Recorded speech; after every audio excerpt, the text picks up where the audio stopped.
¿Es verdad que los auténticos culpables de la corrupción estructural del PSOE son las empresas corruptoras que han tentado a José Luis Ábalos o a Santos Cerdán para que les amañen contratos de obra pública? Veámoslo.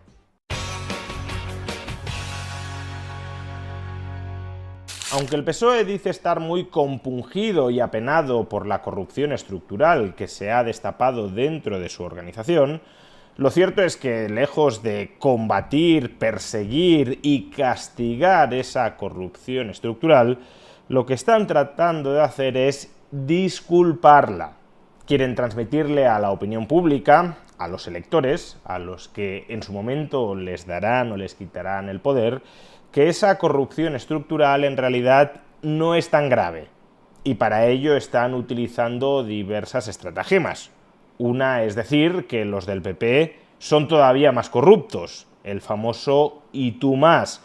Por tanto, en términos comparativos, el PSOE no saldría mal parado, según este argumentario. Sí, nosotros somos muy corruptos, pero los de enfrente lo son más. Pero luego existe una segunda estratagema, que es la que quiero comentar en el vídeo de hoy. Habrán escuchado durante los últimos días que se ha empezado a utilizar de manera mucho más intensa en los medios de comunicación, especialmente en los medios de comunicación alineados con la propaganda del gobierno, que se ha empezado a utilizar de manera mucho más habitual el término corruptor. Dentro de este argumentario se pretende dividir a los corruptos entre corruptores, aquellos que tientan, aquellos que toman la iniciativa a la hora de ofrecer sobornos, y por otro lado los corrompidos, aquellos que inicialmente tenían un alma inmaculada, pero que ante la insistencia de los corruptores terminan cayendo en la tentación. Dentro de este argumentario propagandístico, las empresas como Acciona serían los corruptores y los políticos como Ábalos o Santos Cerdán serían los corrompidos. Por consiguiente, aunque tanto corruptores como corrompidos sean corruptos, en realidad los verdaderamente malos de la película serían los corruptores, porque sin corruptores no habría corrompidos. Los corrompidos eran originalmente buenos y dejan de serlo porque llegan los corruptores y los mancillan. Este argumento se ha venido repitiendo de manera más o menos velada, más o menos subrepticia, en todos los medios de comunicación y en muchas redes sociales alineadas, como decía, con la propaganda del gobierno, pero puede que la persona que mejor y más explícitamente lo haya verbalizado, desde la televisión pública, ese ente que se financia coactivamente con los impuestos de todos, pero que luego es un instrumento de manipulación al servicio del Partido Socialista, puede que la persona que más claramente lo haya expresado sea el humorista Andreu Buenafuente. Escuchemos la disertación dizque humorística de Buenafuente.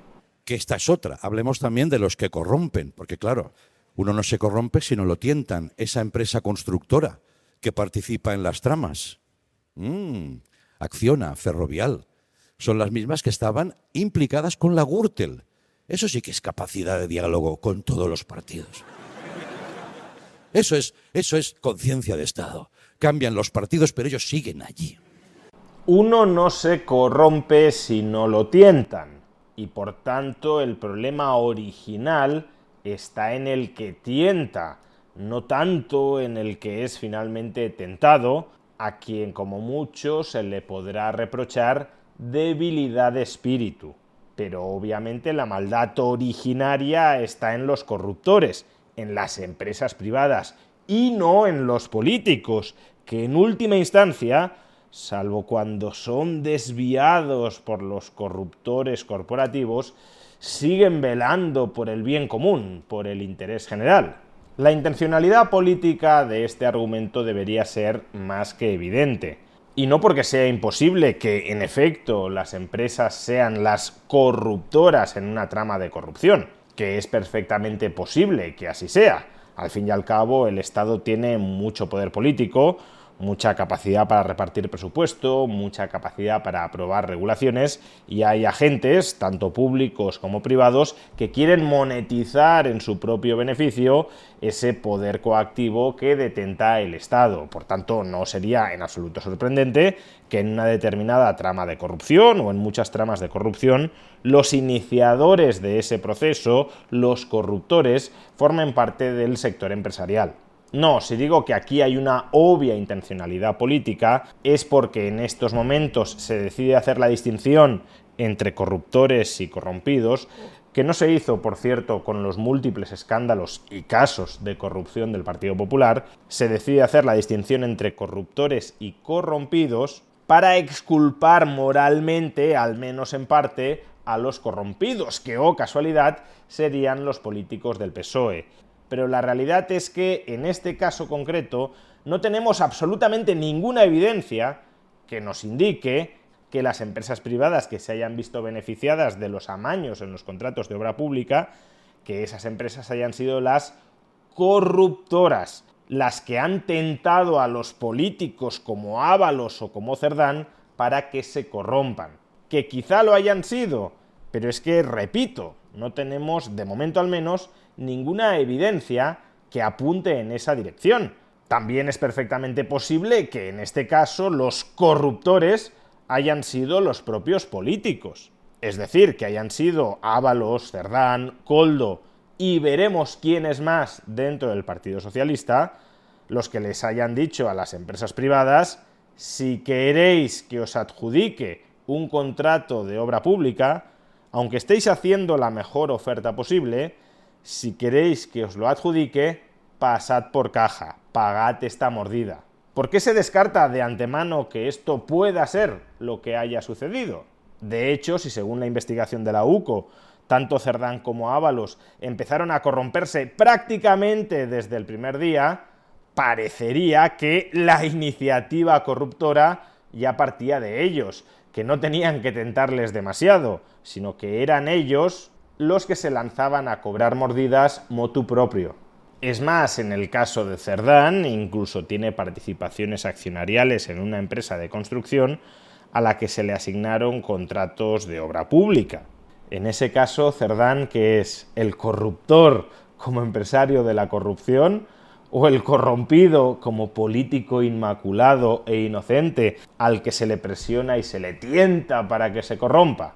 Por tanto, si prima facie tan verosímil es la posibilidad de que hayan sido las empresas privadas las que hayan tentado a políticos inocentes del PSOE para que se corrompan, como que sean esos propios políticos del PSOE quienes hayan ido a las empresas y les hayan exigido una mordida si querían verse beneficiadas de ciertos contratos de obra pública, si ambas hipótesis en principio son factibles, son verosímiles, ¿por qué todos los medios de comunicación alineados con la propaganda del PSOE, por qué todos ellos están dando por sentado que la iniciativa corruptora partió de las empresas y que los políticos del PSOE como Ábalos o Santos Cerdán se dejaron corromper? No eran corruptos de serie, sino que terminaron siendo corrompidos por agentes externos al PSOE muy malvados. Pues el objetivo último, como ya decía, es desviar el foco de responsabilidad moral del Partido Socialista Obrero Español y sobre todo de Pedro Sánchez. Pedro Sánchez no escogió a unas personas que eran originalmente corruptas. Son personas que se fueron corrompiendo dentro del poder político como consecuencia de ser tentadas por agentes externos a ese poder político. Por tanto, la gente que está dentro del PSOE, en principio, de entrada, es buena. El problema es que hay mucha maldad fuera del PSOE que termina penetrando y corrompiendo al propio PSOE. En definitiva, toda esta narrativa de corruptores y corrompidos, ambos corruptos en cualquier caso, es solo un intento desesperado de lavarle la cara a la corrupción sistémica del Partido Socialista Obrero Español. No busca desentrañar la verdad de lo sucedido, sino remoralizar lo que ha ocurrido. El PSOE sí ha metido la pata, pero en realidad la ha metido casi porque le han obligado a hacerlo. Los pecadores del PSOE en el fondo merecen redención. Quienes no la merecen son el mal originario que está fuera del PSOE. Y todo ello lo que pone de manifiesto es que, en el fondo, al PSOE la corrupción se la trae al pairo. Lo que le preocupa verdaderamente es que esa corrupción se conozca, que le genere una mala imagen electoral y que, como consecuencia de todo ello, pueda perder el poder. Y por eso, en lugar de tratar de combatir y purgar la corrupción, caiga quien caiga, lo que están haciendo es librar la batalla del relato. Y por eso, este relato, el de corruptores y corrompidos, no es un relato periodístico, es un relato propagandístico al servicio del PSOE.